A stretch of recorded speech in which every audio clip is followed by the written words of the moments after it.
Welcome to the PHLY Sixers podcast on a Thursday night. What's going on, everybody? Not a pregame, not a postgame. It's a 7 o'clock weekday. We didn't have a 3 p.m. show. Why? Well, thanks to Bob Myers and Josh Harris speaking.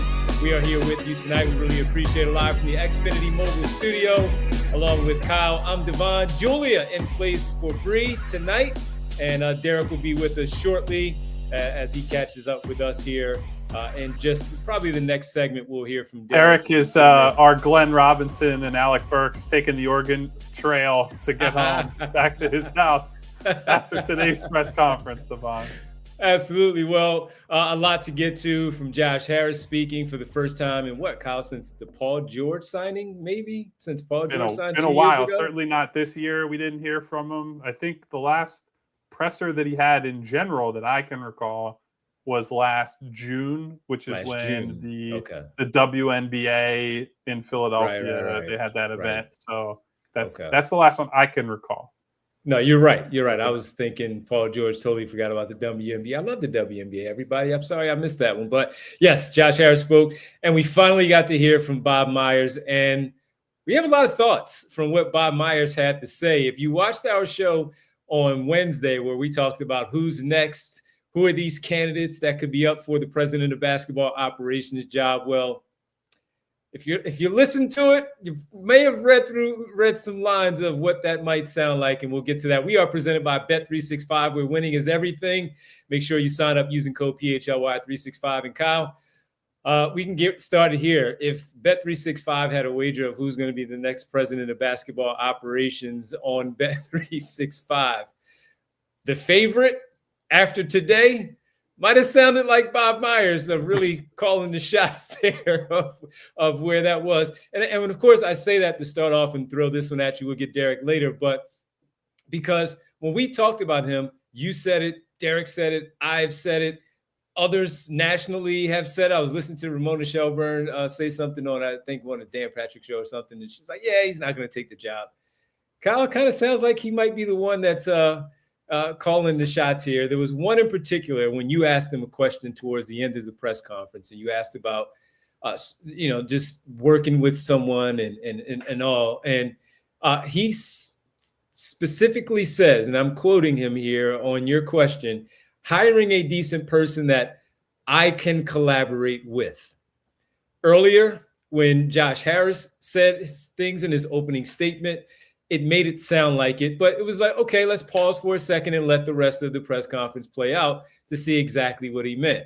Then there was another answer that Bob Myers gave. In this case, again, we have Josh Harris says, again, we have a 4-time NBA champion here going to be overseeing basketball operations.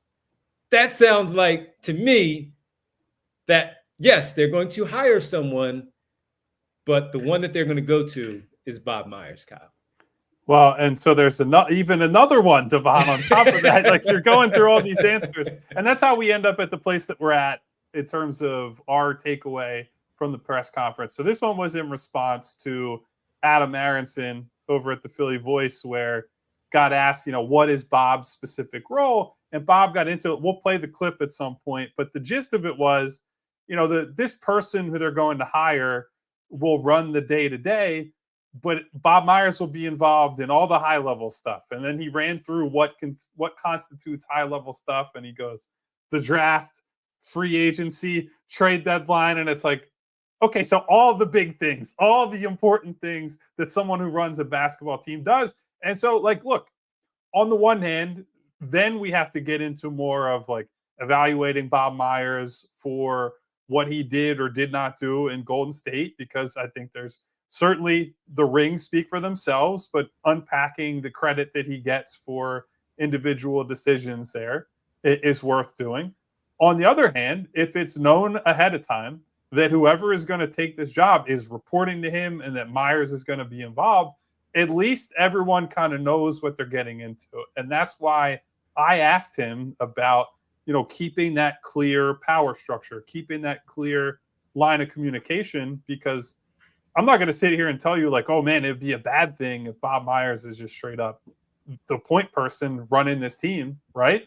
The question is, does the person you're hiring know that that's how it's going to work? Do you have a clear set of expectations going in? But I think from everything we heard today, from Josh Harris, from Bob Myers directly, seems to indicate to me that while Bob might still be involved with the other properties that Harris owns, this is now the focus. Like, this now becomes like, hey, Bob Myers is really heavily involved back in basketball again, and there will not be a big decision about roster, personnel, coaching, what have you, without Bob having a pretty big voice in the room. And that doesn't mean he was pretty clear. It doesn't mean he has like the ultimate authority and the final decision on these things, but he's going to have a big voice and he's going to be involved. And so to me, because we came into this thinking like, hey, he is an overseer, someone with a hand in many pots, I have a very different impression after today.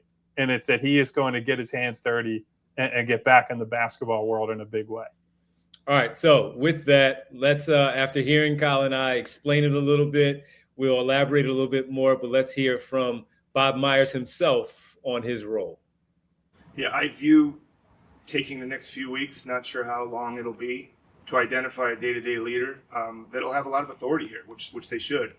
What they're going to get and our fans are going to get is them plus me. I won't be on the day-to-day level, but on the high-level decision-making, which is being here at the draft, being here leading up to the trade deadline, being available for free agency discussions, free agency meetings, things like that. I'm going to be involved at that level. And I can tell you that I imagine, and this isn't, not saying this lightly, I'll be communicating with that person daily, if not 5 out of 7 days a week.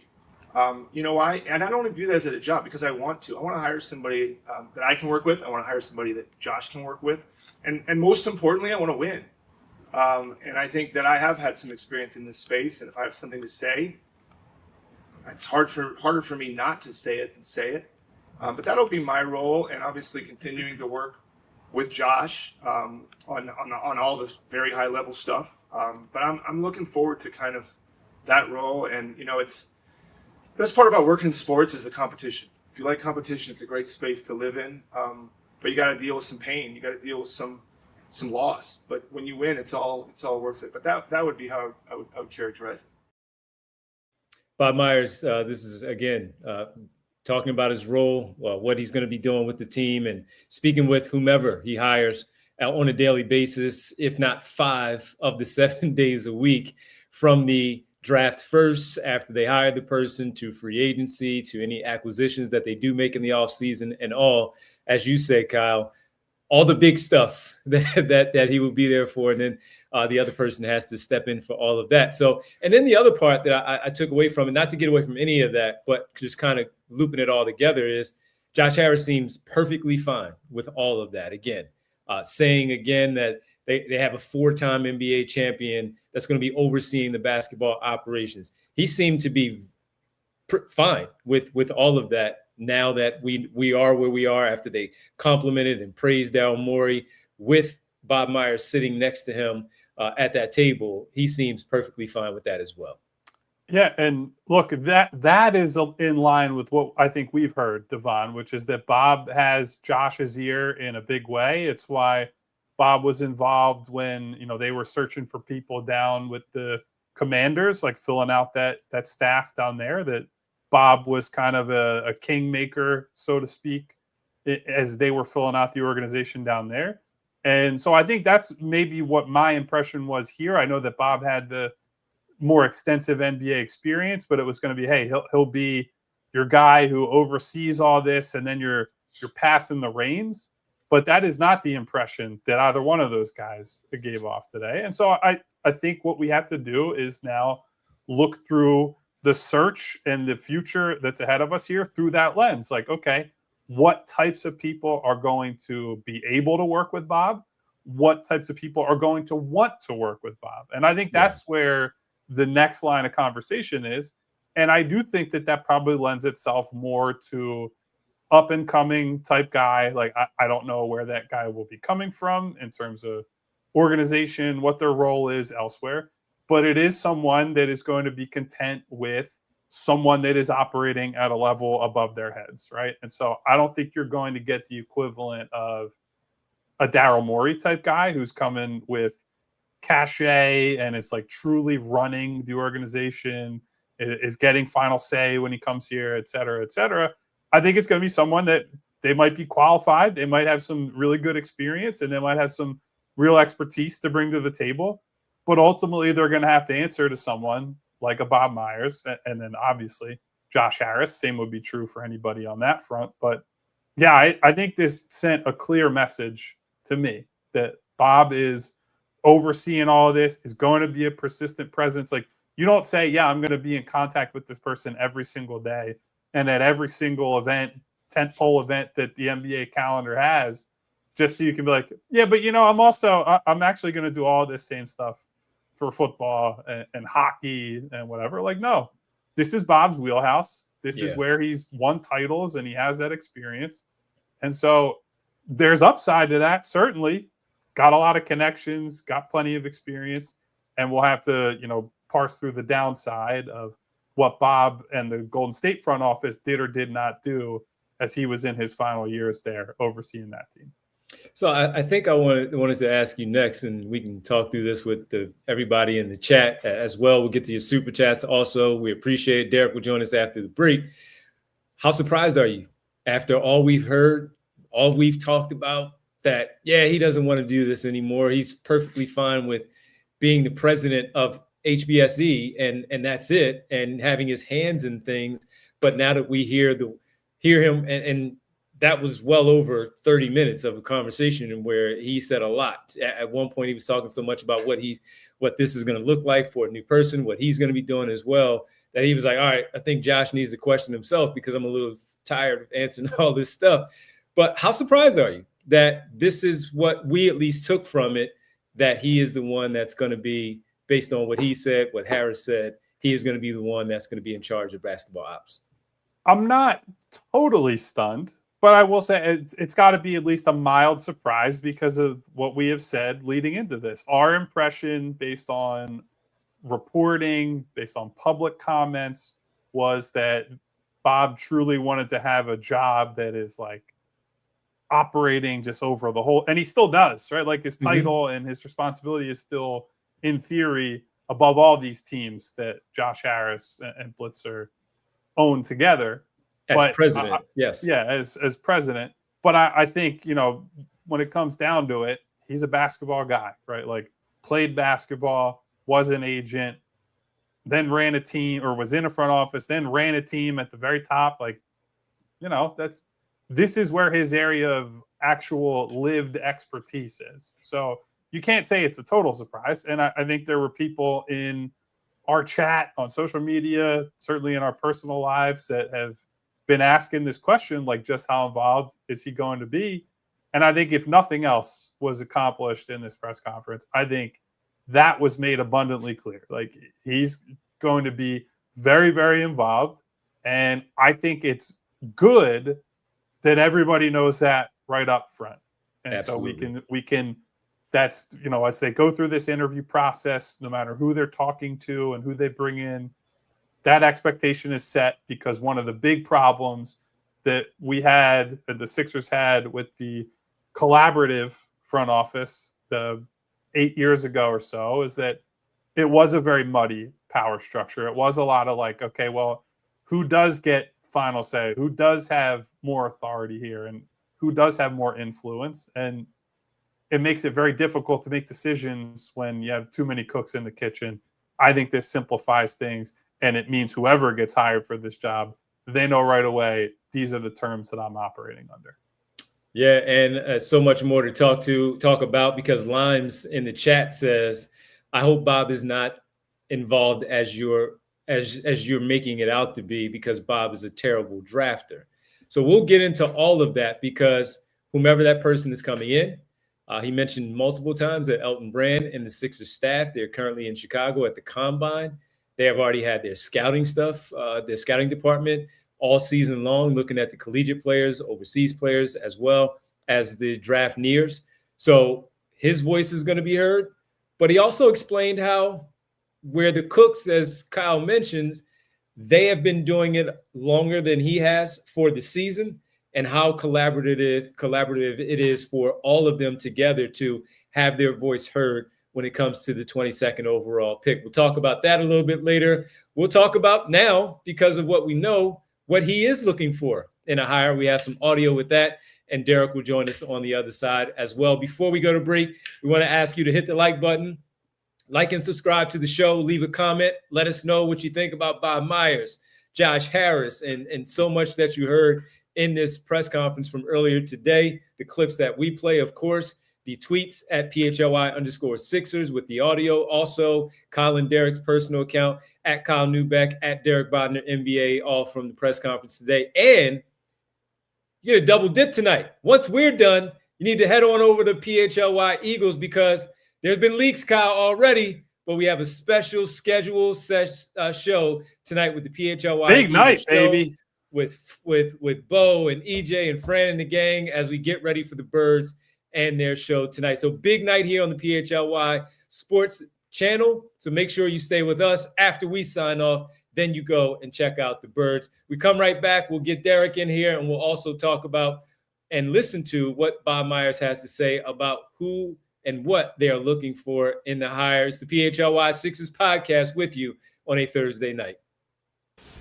And guys, next up, we want to tell you about Xfinity, specifically their 5-year price guarantee. Because what if you could have reliable and intelligent Wi-Fi? And what if you could keep it at the same price for 5 years? That's the Xfinity 5-year price guarantee. Imagine Wi-Fi that makes everything in your home work together, that finds and fixes problems before you even notice them, like a super intelligent Wi-Fi with a sixth sense. And that lets you stream the game even when the whole family's online. All your devices working in perfect harmony for 5 whole years. And here's the best part. There's no annual contracts, there's no hidden fees, and you get Xfinity's best equipment included. Take it from me, a lot can change in 5 years. Championships are won, records are broken, dreams grow bigger. But your Wi-Fi, it should stay reliable, and the price should stay put. Lock in your price and unlock the possibilities with Xfinity. Learn more at Xfinity.com. Xfinity, imagine that. Select plans only. Restrictions apply. All right, folks. Hockey, basketball, playoffs, they're done. I know, frustrating. But you still have baseball, and it's back at the bank, and a season full of ringing the bell, fanatic shenanigans, and the best sight lines in baseball is still on deck. Right now at Bet365, it's the perfect time to prepare for summer in South Philly, thanks to their Bet 10, get $200 in bonus bets deal. All new users, all you have to do is sign up, make the first bet, $10 bet, and Bet365 will throw in $200 in bonus bets.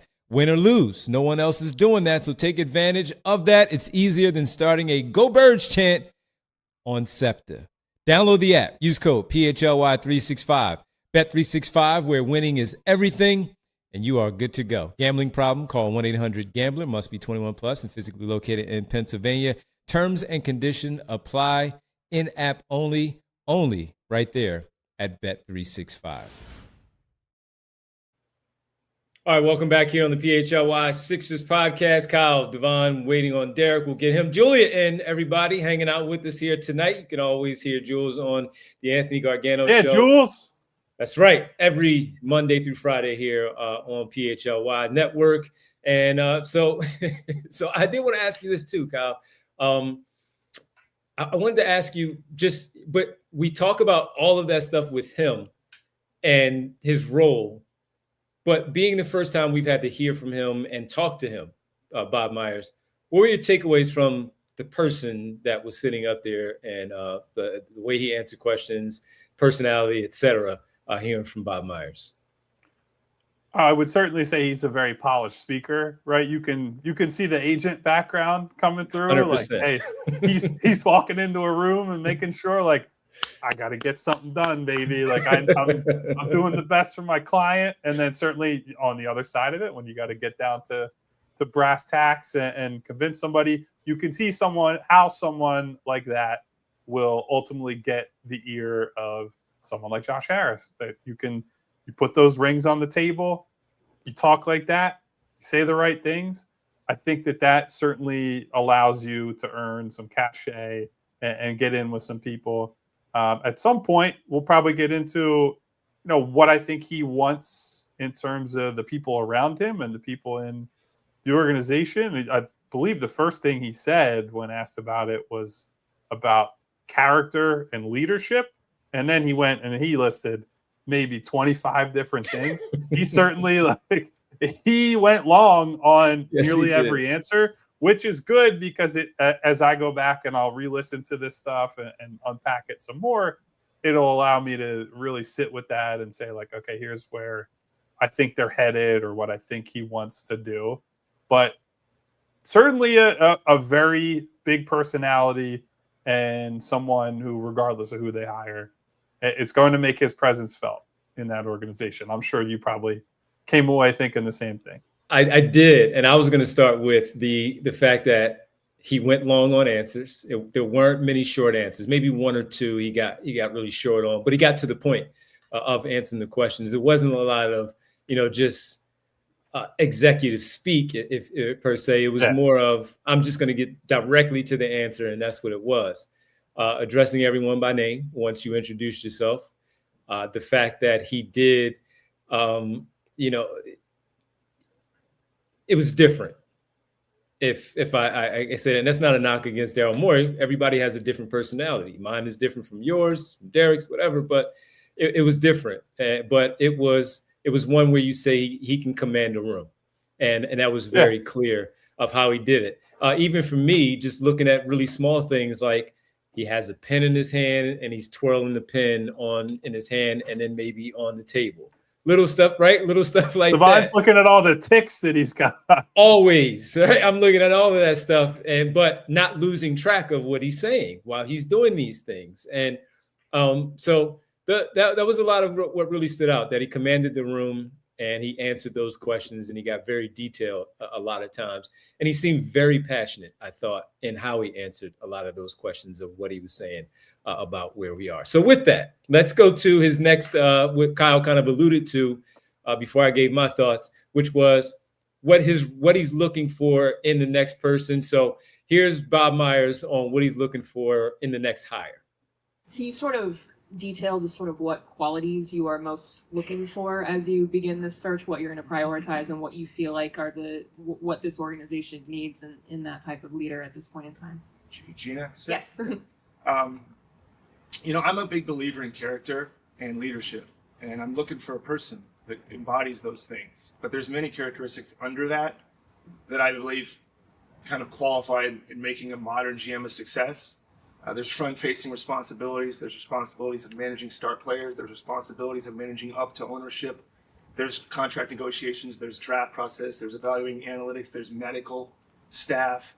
You go down the line, and these jobs have an enormity to them. So I'm looking to find someone that can check as many of those boxes as possible, but also raise their hand and say, you know what, I'm actually not good in this space. I'm going to need some support. Because the misnomer about these jobs is I had some success in my previous job, but it wasn't me by myself. There are teams of people that make a team and an organization successful. So making sure we have the right person to lead them, but also the right people underneath them, which is important. And the person that is going to get this job, like I said, I hope they check all those. They won't. It doesn't exist. How can we support them in roles that they don't have? Oh, look at that. Derek Bonner joins the show. He's here. He's still alive. So, Kyle, what do you make of that? And then we'll get Derek's thoughts on that piece of audio of what he had to say and what he's looking for in this hire. So if we're trying to glass half full that and not say, boy, he said a lot to say they could hire anybody, I think what you would say is that it conveys some flexibility in who they might hire. So, it suggests that, let's say, for example, they were to get an analytics heavy person to take this job. Well, then that means the other people around them need to be,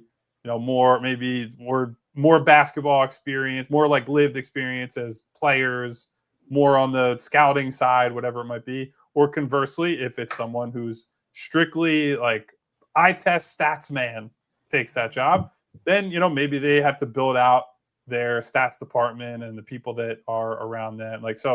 I think on paper, what he said is good, right? Like, we want him to check all these boxes, but nobody's going to check every box. And so that means that we have to say who can check the most, and then how do we properly support that person? So, I don't know that tells us a lot about who specifically they'll hire, but it means that they should, on paper, be looking at a pretty wide group of candidates here. Derek, welcome. Hello. How are you guys doing? Good, man. We're hanging what in. did you think of? What do you make of who that possible next hire will be? We'll get to the whole thing of how things might have changed, where we look at him as the next hire calling the shots. But that piece of audio right there.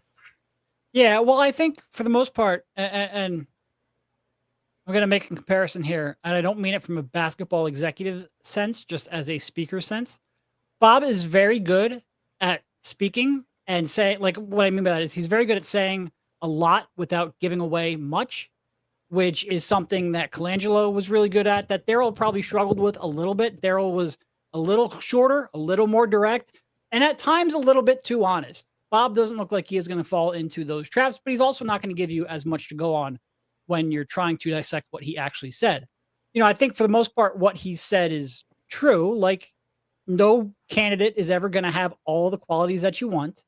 You know, you want someone who is, you know, recognizes what they don't know and is willing to ask for help. That all sounds great. It gives us absolutely nothing to go off of on who he's going to hire next. But I suppose that's the whole purpose of that question. No, absolutely. Yeah. And not going to tip his hand. And he was even asked about Elton Brand, who we can get into a little bit since we talked so much about him. Oh, that's a big one that we got to get into.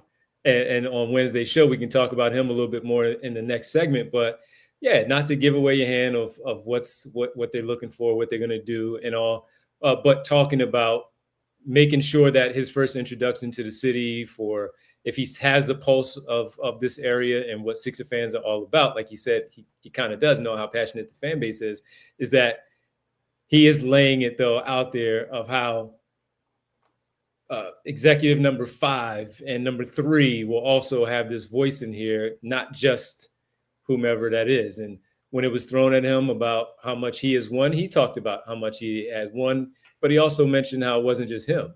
He wasn't the one on the floor.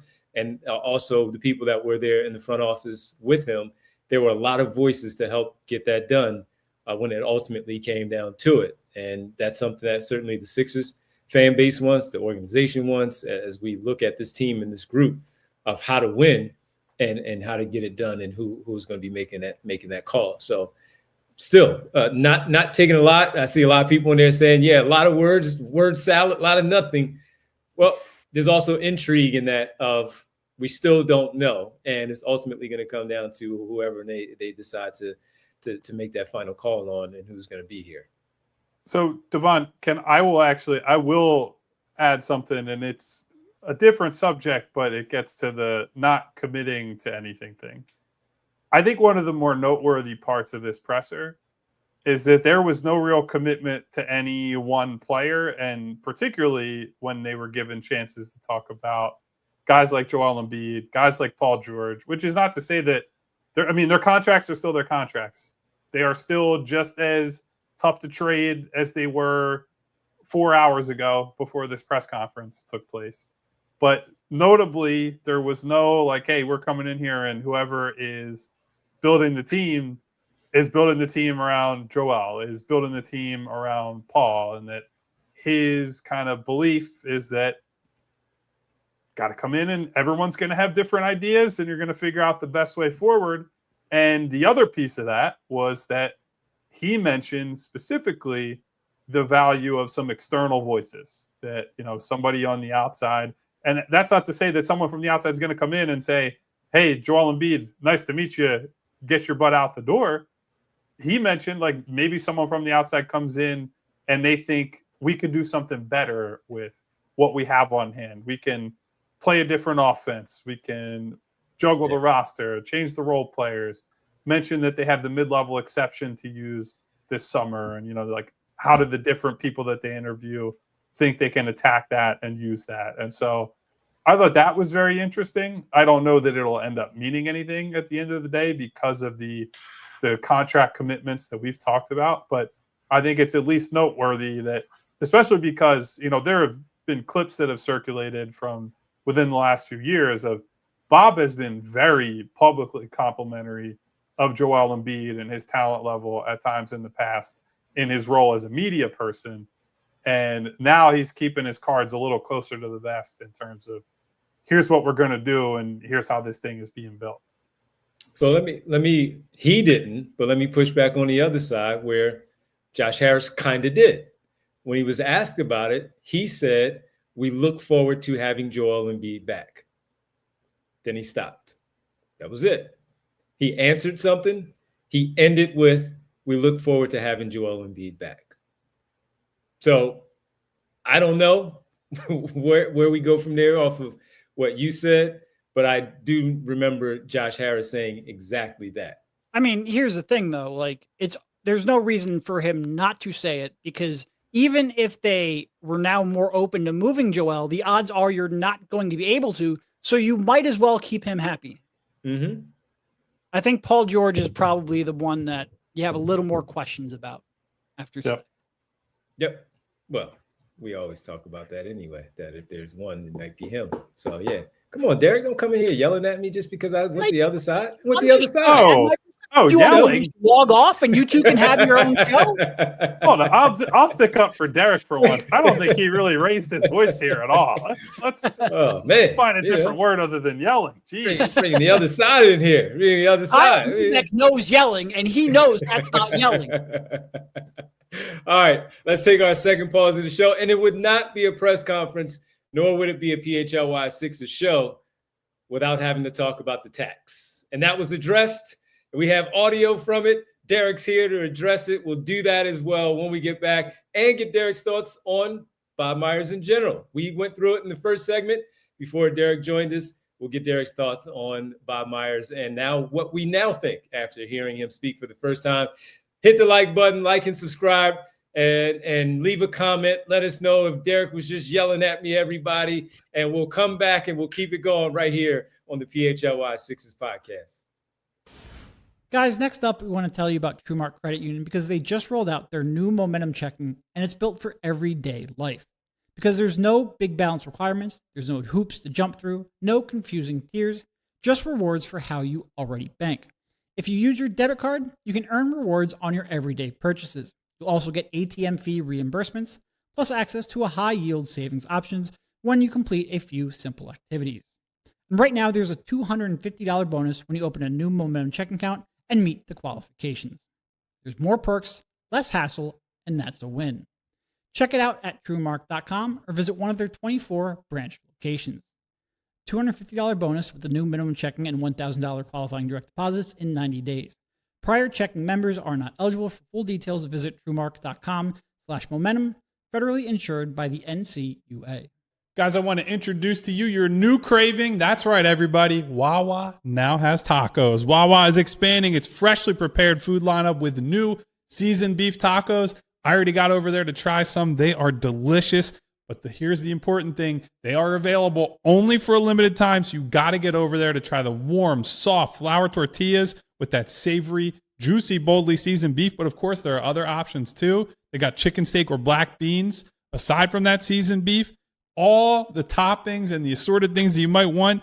2 different spreads like salsa roja, garlic aioli. I love the chipotle to go with mine personally. Finish it off with a fresh topping like shredded lettuce, salsa, fire roasted corn, pickled jalapeno is always a classic for me. All packed into that tortilla, and the seasoned beef doesn't stop at tacos.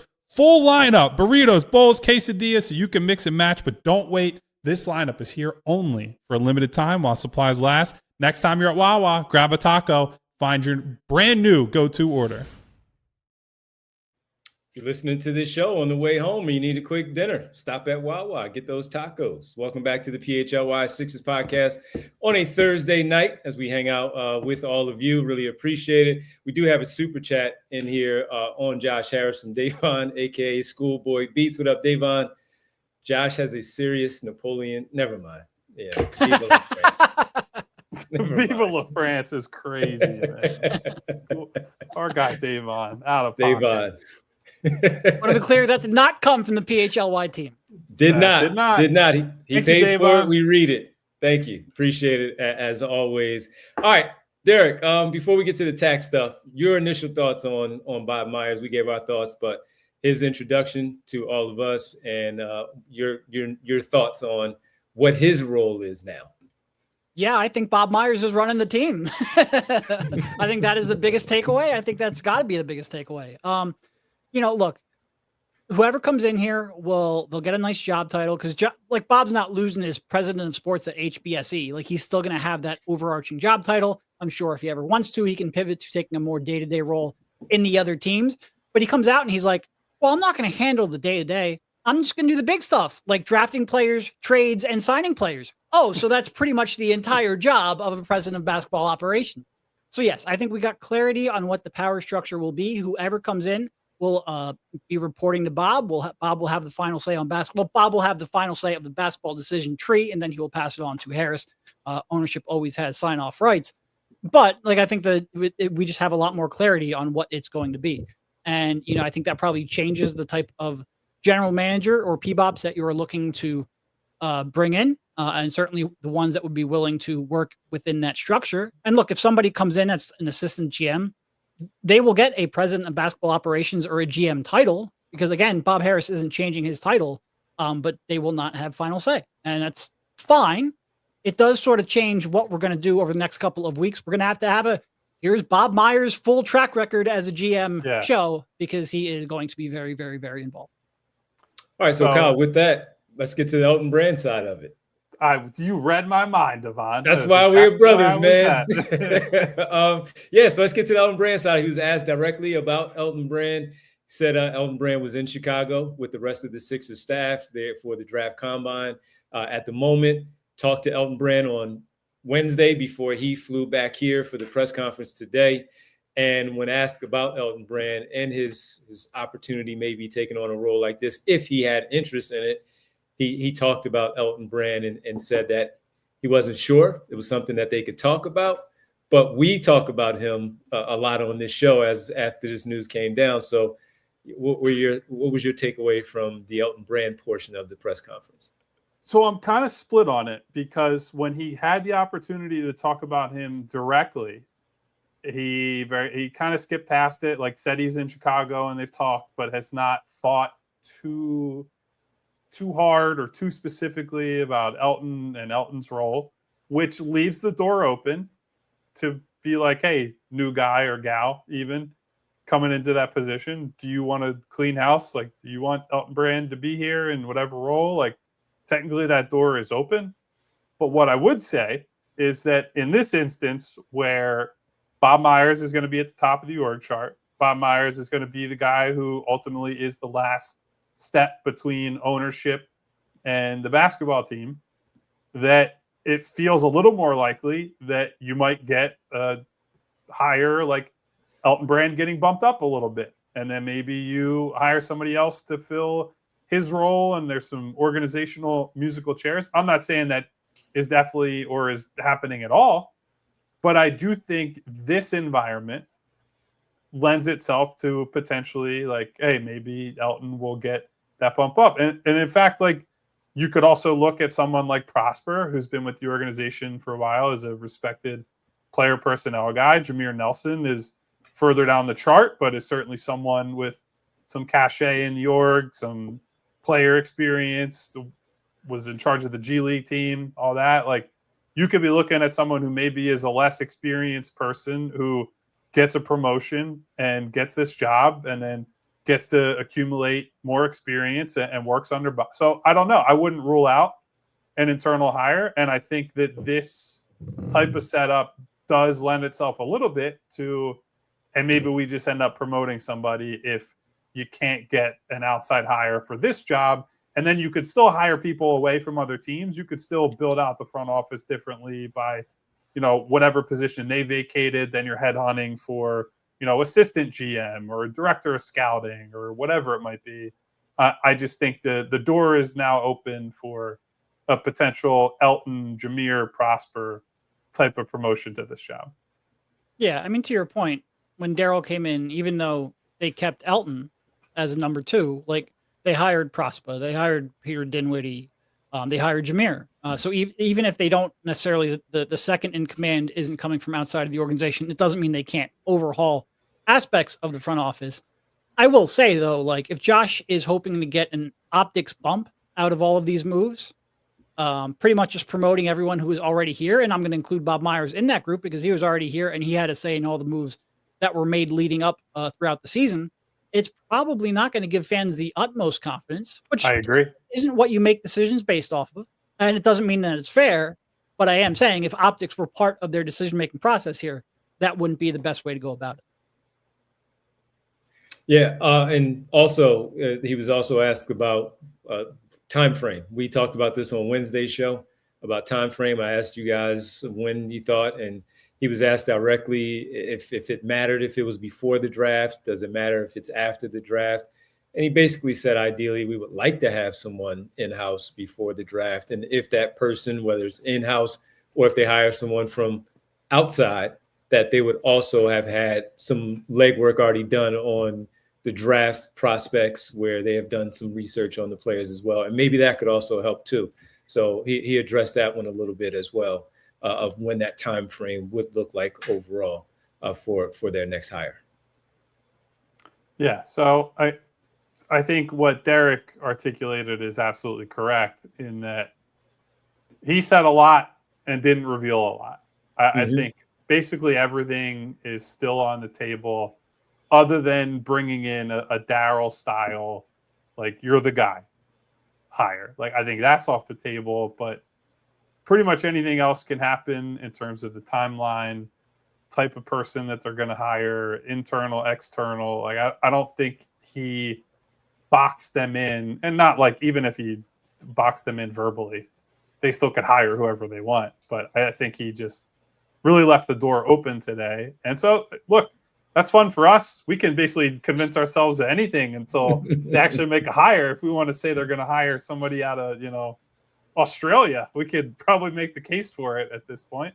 I don't know how likely that specifically is, but yeah, it's all on the table, boys. Don't the Sixers have a former GM who then bought a team in Australia? Boy, It's all coming full circle, baby. Derek, you want a real crazy NBA story. It's building another collaborative front office, and it's spearheaded by Brian Colangelo. That would be the mother of all ridiculous Sixers stories. Just to be clear, this is not going to happen, everyone. We're just joking. We're just. But if it did, make sure you tune in to PHLY Sixers because it would be a fun time. And allphly.com for the written content that would be there by Kyle and Derek. All right, we take our last pause of the show. When we come back on the other side, the tax question directly from Derek to Bob Myers about. Cha-ching. It was not me. I didn't ask about the not tax. this one. Oh, that was the last one that you did. I would have, but somebody else got to it first. Somebody got to you already. All right, so we'll do that when we get back and get Derek's thoughts on the tax side of things, your last super chat that we see there from 3-time as well, and any final thoughts from Bob Myers, Josh Harris from this afternoon's press conference. It's the PHLY Sixers podcast presented by Bet365. All right, there's no reason to push through pain when the world-class care is this accessible right here in the area, and that's with Rothman Orthopedics. They are setting the standard in orthopedic treatment, and they've got the recognition to prove it. I mention it all the time. I'm a walking billboard because they repaired my ACL and my Achilles. I am good to go. So maybe it's not as severe for you, something maybe a little bit smaller. Rothman is still the place for you to go. Not only do I rank them high, Castle Connolly also ranks them the #1 physician practice nationally for having the most top doctors in orthopedic care. That's experience and excellence that you can trust. Ready to get checked out? Well, schedule your appointment today at rothmanortho.com/PHLY. If you want VIP access, you can drop my name, but also the Fast Scheduler program helps you line up an appointment with the right specialist right there at Rothman. And right now with Rothman Now, you can connect immediately with an orthopedic expert for real answers. And next, at Rothman Orthopedics is simple, your mobility, their mission. Visit rothmanortho.com/PHLY and get back to moving the way you're meant to. Guys, I just wanted to say thank you to all of you for being part of our community here at PHLY. We're always looking to improve the shows and better understand how you listen and what you value the most. That's why we've launched a quick survey. Your feedback will help shape the content that you love, make it even better. I don't know what you come to us for. Is it interviews? Is it live shows? Is it the guests? Is it the banter? You have a chance to influence exactly what we do here. Your feedback helps us, and it only takes a few minutes, but it makes a big impact. So take a moment, Head to allphly.com/contest.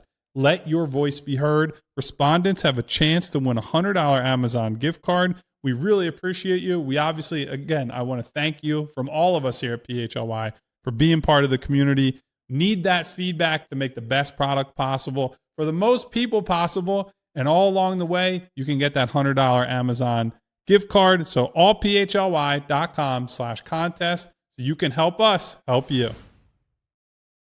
And we're back here on the PHLY Sixers podcast, final segment with the guys. That's Kyle and that's Derek. I'm Devon. Julia's hanging out with us, all of you. We appreciate you for adjusting your schedules with us to hang with us on this Thursday night to talk about Bob Myers' press conference with Josh Harris, of course. And we'll get to your super chats here from 3-Time here in just 1 second.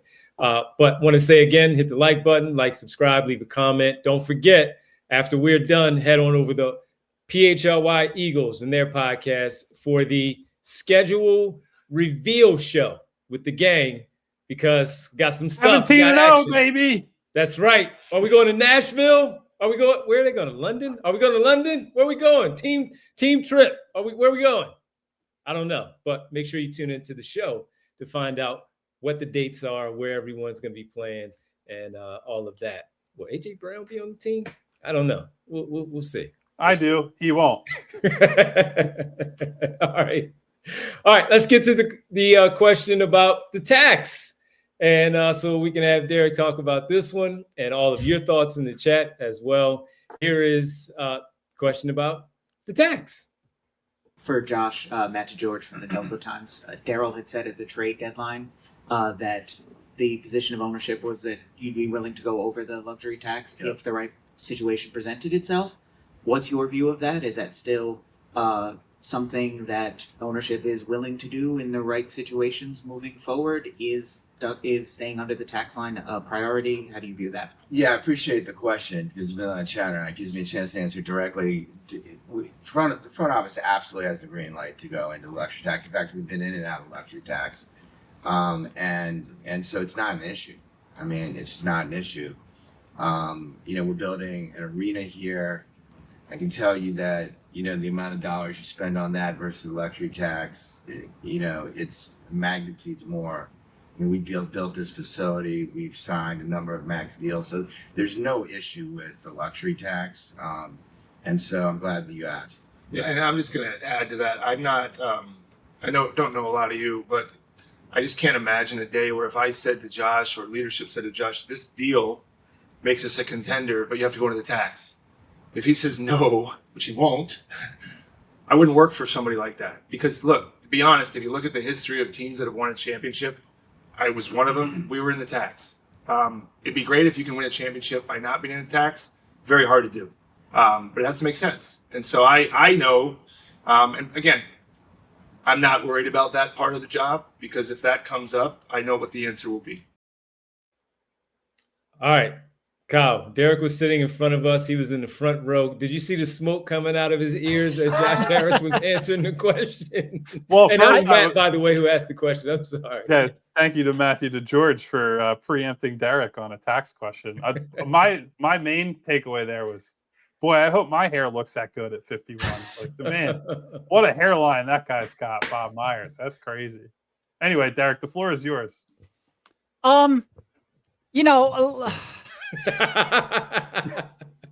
First of all, when he talked about, I'm glad you asked that, I do wonder if he thought about me for a split second there. He had to. You were sitting right there in front of him. He knew.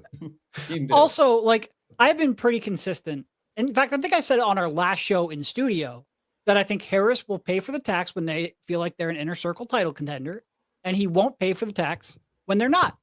And Bob Myers came out and he said, look, I'm confident, and if I say this move's going to make us a contender, that he will pay the tax. That's never been my question. My question is, what if it's a move that increases your chances by 5%? Will you authorize a tax for that? What if it's a move that increases your chance by 2%? What if it's a move that will net you and you will pay the tax, but will get you an asset, a draft asset, a young player that maybe in 2 years can make you a title contender? Will you authorize a tax for that? It's not, we're going to go out there and we're going to get Giannis, not to make a suggestion, but we're going to go out to get Giannis, but it's going to cost us a tax. Yeah, I'm fully confident that Josh Harris is going to pay for the tax for that. It's much more of the small moves, the incremental upgrades, the keeping of your young talent like Isaiah Joe. It's those kind of moves where I question whether or not Josh will duck the tax. And that answer doesn't reassure me. I need to see it actually play out in practice. Because again, it's one thing to say, yes, if this move will make us a championship contender, I will authorize the tax. They have my permission to go into it. I never question that. It's much more to say, all right, well, then explain the Isaiah Joe waiving, because there's only one explanation for that. And by the way, I've talked to many people within that organization who have said, yes, if we're an inner circle title contender, we can go into the tax. If we're not, we have to find a way underneath that. They've said it in no uncertain terms, and I'm very confident that's going to continue to be the case. And I hope I'm proven wrong, because I think it's better for the team if he's willing to go over the tax, even if it is quote unquote irresponsible to do so. But I don't believe he will.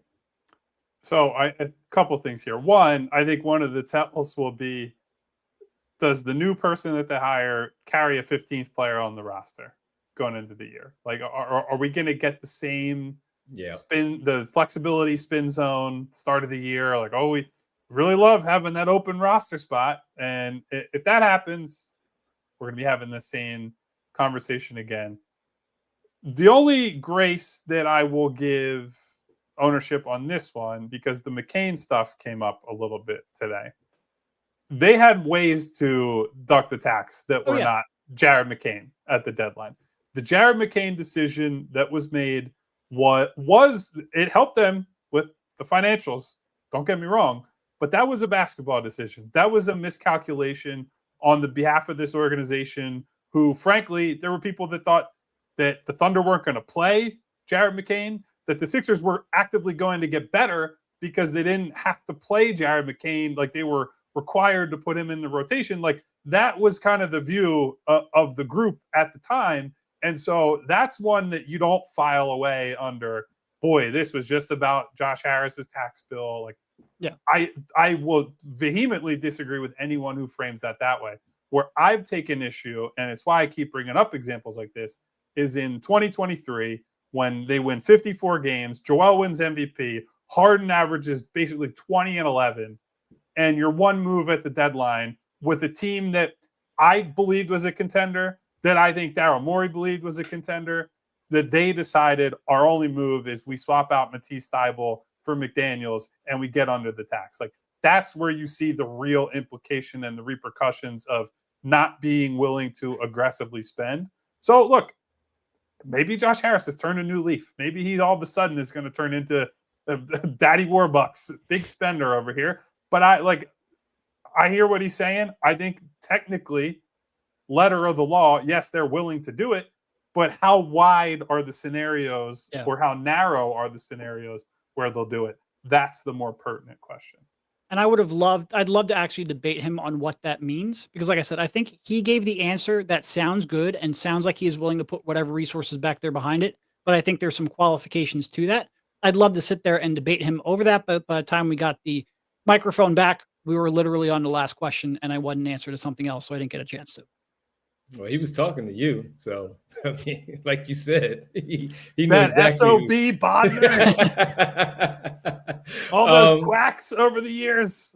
Yeah. That was an interesting one. I mean, but 15th roster spot, the trade deadline with Jared McCain, even Ayo Dosunmu with all that stuff, the second round pick from last year with the contract and all that. Well, just so many different ones that we can just go back to when talking about this entire thing. So that was an important one, though, that was thrown out there. Super chat from 3-time says, would Malik Rose be a good fit? And we addressed this a little bit on the show yesterday. Kyle, you brought this up.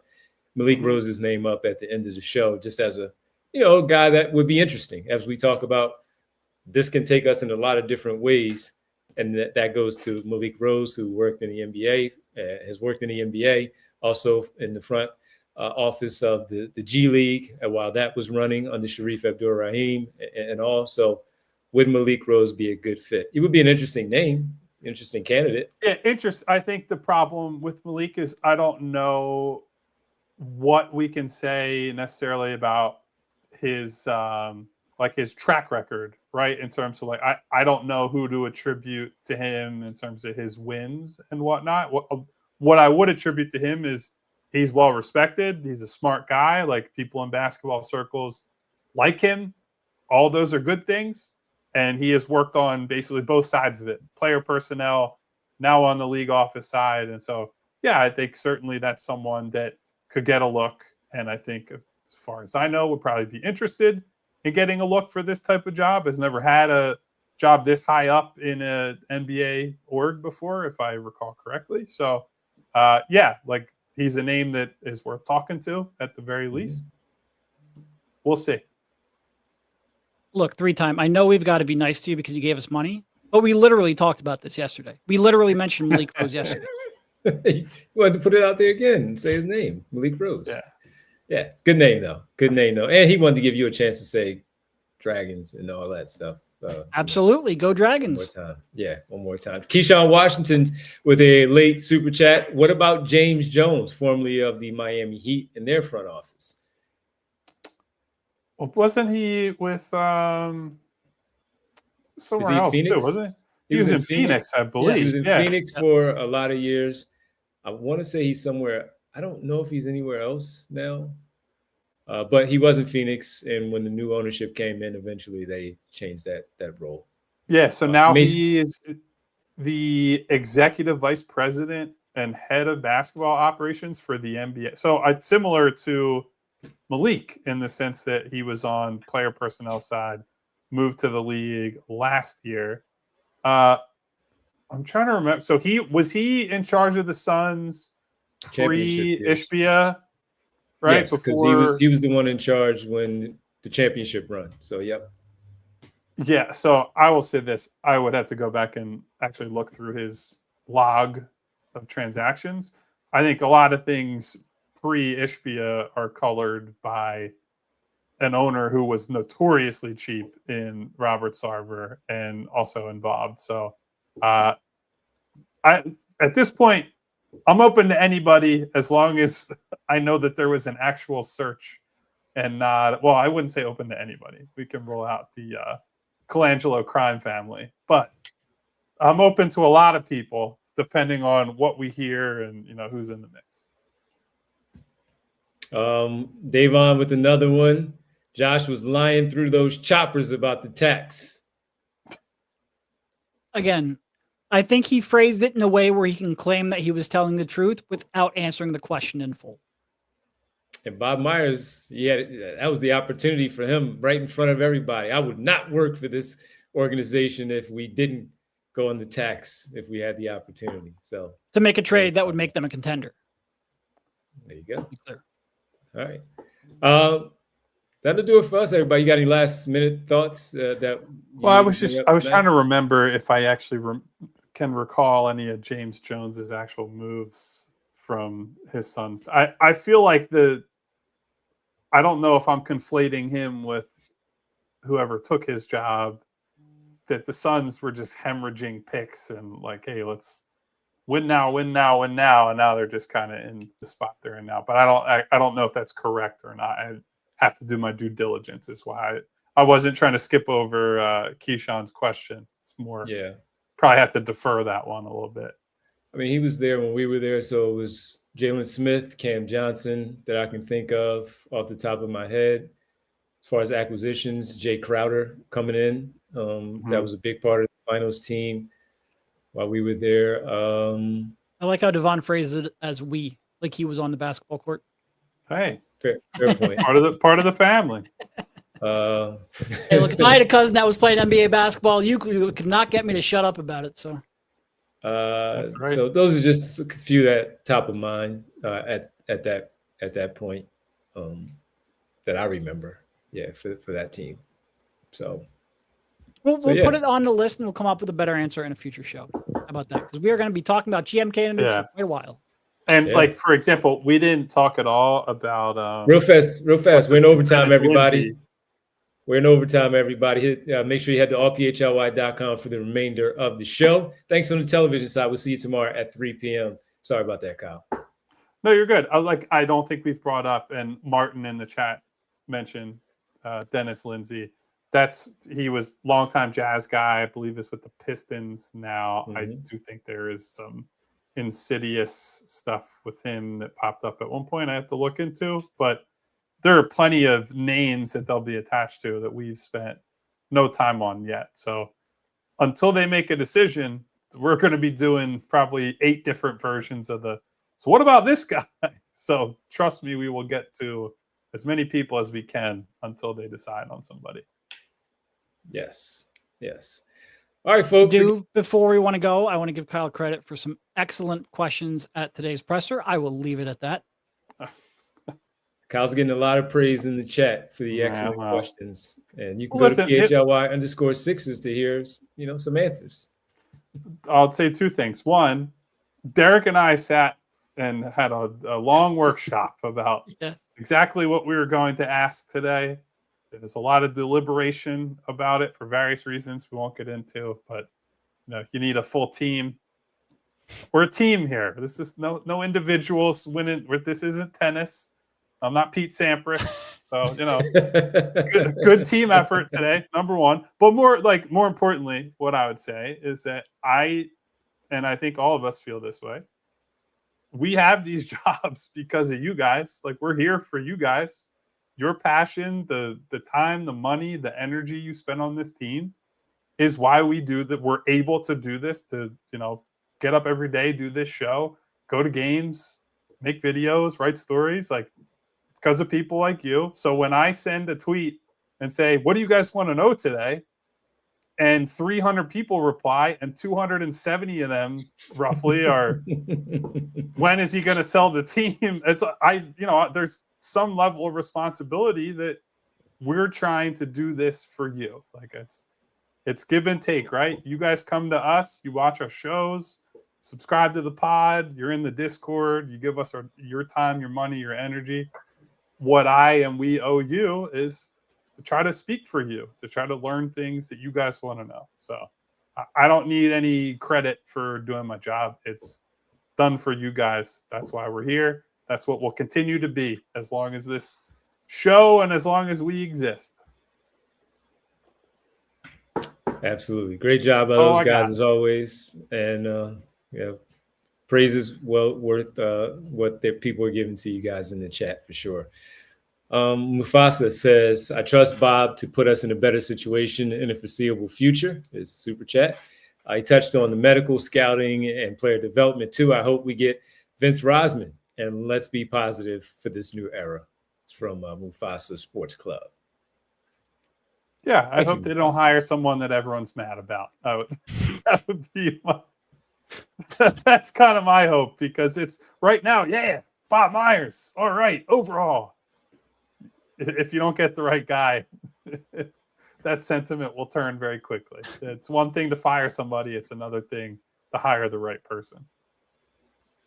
And Davon, essentially, Josh forces GMs to star hunt for the tax. You said it, not us.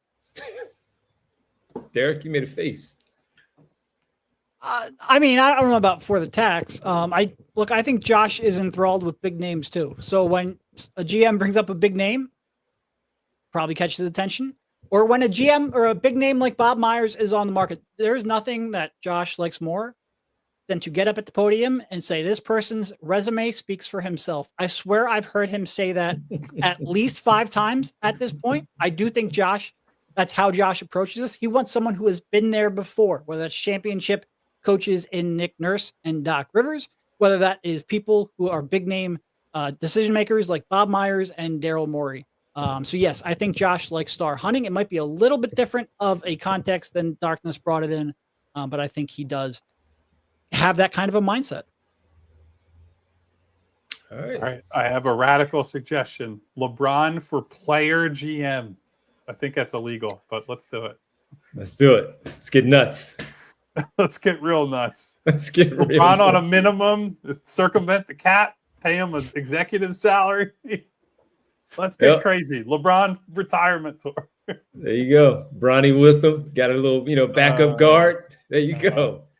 Hey, who you calling little? That Bronny's out there in playoff games, man. He's making plays, throwing down oops. There you go. Anyway. Guys, All right, I'm just messing around. I think they should, hire somebody with experience. I'm not. I've seen what they make. I'll take that job. Let Devon get that job. He deserves it. Thank you. I appreciate it. that. I mean, if you guys want the job, sure. Then I'll be Captain Sources over here if one of you guys get the job. Perfect. All right, that'll do it for us, everybody. Don't forget, when we sign off, don't go away. Go on over to the PHLY Eagles podcast for the Eagles schedule reveal tonight, and reviewing all the games as they break it down tonight with the team. So head on over to PHLY Eagles for the rest of your night, for however long they're on the show. We want to thank everybody by saying it's the world famous. It's the roll call. Thank you, everybody, for being here to hang out with us tonight. Thank you to our super chatters, first and foremost. We had Schoolboy a couple times. We had Mufasa coming through. Where's Simba at? But thank you, Mufasa. Thank you to 3-time. And, of course, thank you to Keyshawn. Sorry we didn't have much to tell you about James Jones quite yet, but we will make sure to get to that more in-depth in the future. Thank you also to all our wonderful people who came through today, like Aeon Got Beats, Nick Aub, Philly Star 33, August. Here's a fun one. Power Duster 3000. Power Duster was heavy in the chat today. Clean it up. Could use one of those for my basement, baby. Thank you to Habib. Thank you to the OBST, X-Man, Brian Knight, Kyle Wright, Lee Nguyen. Yep, X. Talking through experience. Or was it taking through experience? It could be either. But thank you, Mr. or Mrs. Through Experience. Thank you to Mom's Grandchildren, of course. What's up to Mom? What's up to Between and Unseen? And it's at night. So it's we're nighttime right too. Back in the have at it. Thank you to Mr. James, to Pegasus, to Pete Wilder, Stephen Paul, Rookie Rook, Camden River Shark. Darkness! Got to get one of those in. Yeah, I don't know who we're turning the lights down for. We'll save that one. Who are we turning the lights down? Yeah, I don't know. Turn the lights down for Between and Unseen. There wow. That's tough. Thank you to Martian Lynch. You better love somebody. Shizzo Flex. Shiz and Shizzo Flex both come. What up, Shiz? Thank you to SB Cole, Robert Downs, my girl Nona, Jess, Jazz, Hedfa, Jay the Jungle, AA Ron. Hey, all the ladies. Smart Podcast, Chase Daniel, Plainview, 76ers, TTP, Cenobite Mare. So many of you here today hanging out with us on a Thursday night. I'm sorry that I don't get all of you. Mello, Igavini, Lawrence, Vince, Table Manners, Fusion, Will, all our wonderful people around here. Rich P, checking in. Thank you, all of you, for being Rich here. Paul? Is he going to be the GM? Hey, now there's an idea. On the way out, everybody, as Devon already told you, hit that thumbs up button because it makes a big difference, not just for us here on the Sixers show, but everybody at PHLY, including Julia stepping in and producing today. What up, Jules? Help give super producer Bree some well-deserved time off. We love it when Bree gets some time off. We love it when Julia steps in and hangs out with us. So say thank you to her by hitting the like button, hitting the thumbs up on this video. Also hit the subscribe button, hit the bell icon so you can get notifications each and every time we go live. And guess what? I know it's already... I hit the snore button by accident. I hit the wrong... First of all, I thought that was a fart button. No, I haven't. When we used to do the late night shows, I had a snore button because it was getting so late. But no. No, we're going totally off the rails. Well, hilarious. I know you guys can't believe it. It's 8:10 p.m. here on the East Coast. We have another show tomorrow at 3 p.m. We'll be talking about the Sixers and probably Bob Myers and Josh Harris some more. This was a special edition, special early evening show for us. Right. So we'll be back at 3. We hope to see you there. Until then, stay safe. Take care of one another. Goodbye, everybody. See ya. We all silly like the mayor.